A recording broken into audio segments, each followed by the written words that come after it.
A new moon, it's when the sun and the moon are at the same degree point conjoined. So we're getting this in here right at the buzzer beater before the sun is preparing to ingress into the next sign. So then that way, the next time that they have the alignment, as long as it happens during a Sagittarius season, then it will be a new moon in Sagittarius. So this time we have Scorpio, and it is occurring at 28 degrees. So that is the second to last degree point of the sign on November 20th at 1:47 a.m. Eastern Time. And hopefully people who have been attending my classes for a while now know this, but we have a new moon energy, which reflects beginnings, opportunities to manifest. It's a new chapter. It's a blank slate. Again, the light of the moon is blocked out.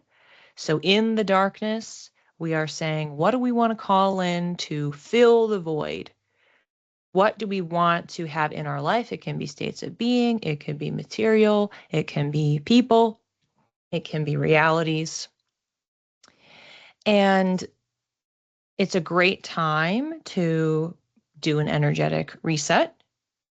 Each month, we have this opportunity for the new moon to take inventory and say, okay, what next? And when we work with the moon, we can factor in the astrology, meaning the sign that it's in. So then each month we can focus on a different area of our chart. When we're talking about Scorpio, where this new moon is occurring, that is a sultry, intuitive, psychological energy. And it is on the high vibration, a truth seeker, and on a low vibration, a deceiver. So we can consider those traits as we are looking to call something in. So maybe we're calling in more honesty, more intimacy or sensuality or emotional depth, connecting to our emotions, understanding and expressing and feeling our emotions, expanding our intuition. And we can also call in something based on the house that this lunation is happening in. So that's where people can start putting in the chat, where do you have 28 degrees of Scorpio? So if you would like to focus on the Scorpio side, if you want to focus on the house side, or if you want to focus on a combination of the two, what you can do for a new moon is 1, do some cleaning, do some clearing, tidying up of your space. You can think about it as you're making room for whatever it is that you want to call in. You can do energy clearing. So that could be exercise, meditation, Reiki, sound clearing, or like saging or incense, things like that. Something to clear the energy of your space out, your energy body, etc. And then you can do some sort of a manifestation exercise. So what I tend to do is I'll just sit in quiet for a few moments. And I use my intuition. So I am channeling what to manifest. And I write it down. And I'll put it in my journal. And I'll also cast it out in my calendar. So I'll put a little note on the full moon day, 6 months approximately, out. So when that full moon in Scorpio is happening, it's May 1st of 2026. So I would go to that date in my calendar, leave a little note on what I channeled for my manifestations. And typically I will write 2, 3, not usually more than that, on average 3. There's different line items. And for me personally, they are most often against something that's channeled. So they are some sort of state of being but if you aren't using channeling and you're just saying, hey, I would like to call in something in this area of life or in general, a relationship or a job or a house or some sort of specific change that you are looking to have, or one that is within yourself, you can write that down. You could do it digitally or write down a piece of paper. Sometimes people will bury it or burn it or tuck it away into a drawer and then revisit it later. So whatever it is that you want to do to set that intention, you can pretty much do a set it and forget it, and not necessarily coming back to it all the time, but Whenever you are doing new moon manifestation, you want to make sure that you are not doing it before the peak, so not before 1:47 a.m. Eastern Time on the 20th, but also before the moon changes signs. And ideally, before if it goes void at all. So you want to try to stay as close to it as possible. So that's where you want to look at your time zone and see, okay, when is the window that I could do this and really seize that peak energy? The house that we want to look at is the one that is at 28 degrees Scorpio. If you're looking at any nearby planets, if you want to see if they're being activated natally within your chart, then you can go backward to 23 degrees of Scorpio and forward to 3 degrees of Sagittarius, and that gives you the range of what could be infused into this new moon for you in particular. You may have no planets there, in which case it's just a new moon. And if you have planets, then it adds a little bit of flavor, maybe some other traits or characteristics to consider in your manifestation. If you have this new moon occurring in your 7th house, then Scorpio already is very psychological, very invested in understanding people. So you have the 7th house of committed partnerships, but there is a emotional, psychological depth and honesty to them. So maybe you're single or maybe you're in a committed partnership, either or. You are calling in either something that's brand new because you're single or a change to the dynamic in that relationship. And again, the committed partnerships can be romantic. They also could be business partnerships as well. It's like anything with a contract or lasting long term. And you could be calling in more honesty, more emotional depth and connection, more discussion of intuition or the occult or spirituality. Maybe it's just like, I want to shift what we're talking about. I want to peel back some of the layers. I want to make sure that we really understand each other or they're understanding me. So depending on if there's a person that is involved here, you can either cast this out in the general scope of somebody that you would want this partnership with. If you are in a relationship with someone or a business partnership with someone, then calling in a shift in the dynamics to align with some of these Scorpio energies, obviously on the high vibrational side, not on the low vibrational side. We wouldn't want to call in somebody lying to us. We could call in learning the truth, having honesty and having transparency, being able to have difficult conversations. Those are all really great options and many, many to choose from.